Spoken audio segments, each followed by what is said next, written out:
guys, Thursday's workout. It's Benchmark Thursday, and I'm especially excited about this Thursday's workout, obviously because of the name. It's jack. So today is a 20-minute AMRAP. It's a triplet, and each of the movements today utilize momentum. So nothing is strict. Nothing is really therefore going to hold us back too much as far as like muscularly. So what that means is we can go a little bit faster round to round. So expect with the shorter reps, being 10 reps for everything, and lighter loading, expect for short, fast rounds. And that's kind of the stimulus that you're looking for today, is like kind of more of an aerobic stimulus, sustained stimulus for short, quicker rounds.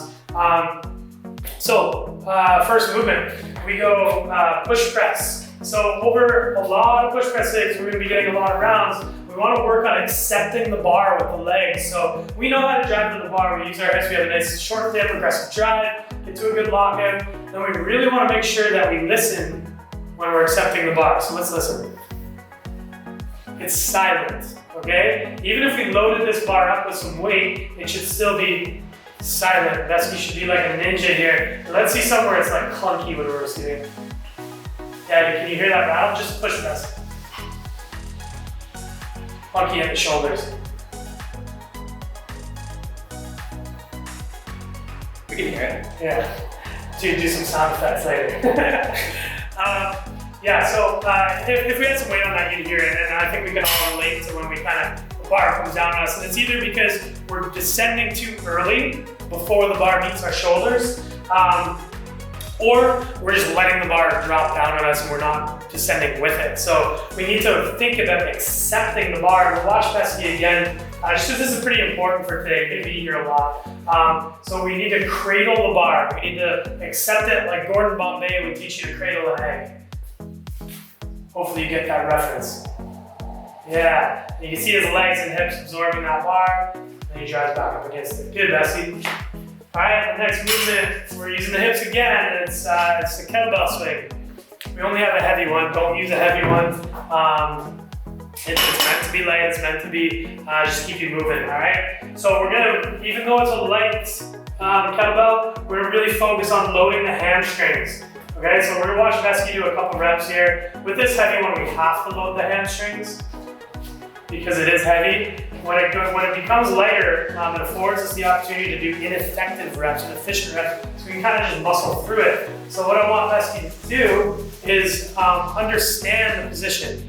Okay, his position is kind of like, all positions are kind of like a teeter-totter, especially this one, where the hips can be too high and they can be too low. Both are going to disengage the hamstring. So we'll watch from the side here, and we'll watch Besky's good position. He'll do 2 reps. I want you to watch that good position. Chest is over the kettlebell, hips are drawing back.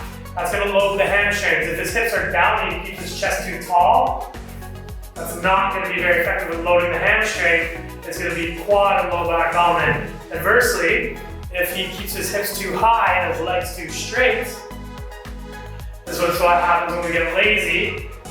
Okay, we're not going to generate enough force into that kettlebell.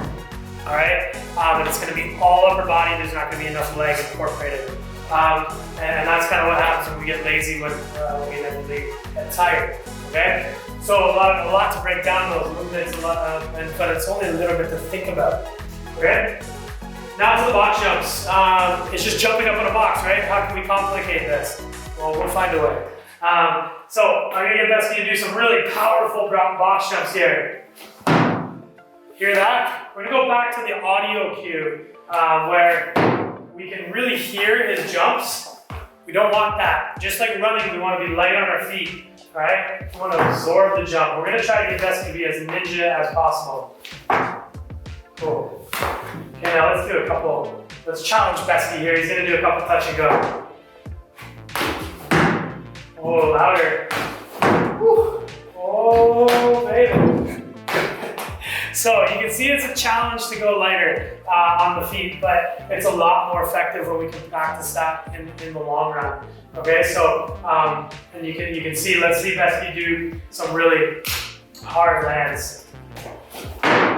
Okay, so we do see some people land like that And see, yeah, that's a little bit quieter, but let's do some touch and go on hard lands. Let's try to go as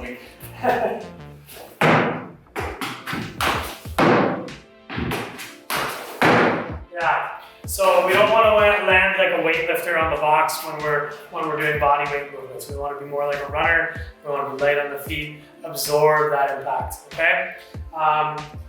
Nice little triplet today. Have fun with Jack. This one's kind of cool that we're doing this today for me.